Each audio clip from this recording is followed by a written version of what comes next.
that over 1 million animals perish each year due to being entrapped or ingesting litter?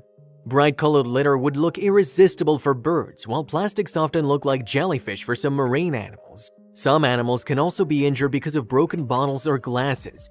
These are just some of the many causes of death by litter. But buckets can be dangerous too.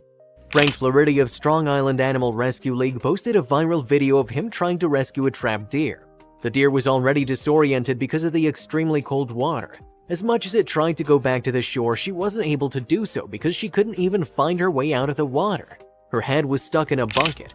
Frank received a call about a deer with a bucket stuck on her head. When he came to the location, the poor deer was already in the water. The rescuer needed to act fast. Once the bucket gets filled with water, the deer would drown.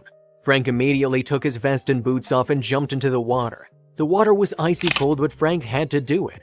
The deer was confused and kept on going further into the water. That's when Frank realized that it would be hard to just swim alone and grab the scared deer, so he improvised. Just then, Frank and his companion saw a boat. He shouted and asked the person in the boat to go and get him. He also pointed to the deer. The man was kind enough to help Frank. Frank asked the man if he could bring his boat closer so he could grab the bucket. There were multiple unsuccessful tries. The deer couldn't see, but she was still alert and was scared. Frank was able to grab the handle of the bucket.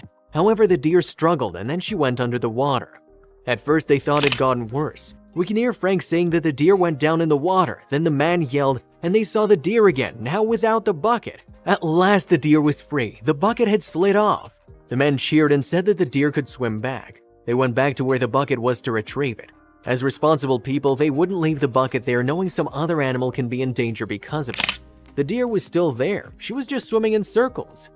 I bear hugged her against the boat and he drove us back to shore. As we got back to the shore, I was still holding her on the front of the boat, said Frank to ABC7. She seemed very calm. She knew she was being helped. Once they reached the shore, the deer struggled a bit. She was letting Frank know that she now wanted to go on her own, and she did. She ran, and this made the men smile. Let this be a reminder for all of us that animals can suffer if we don't become responsible for our trash.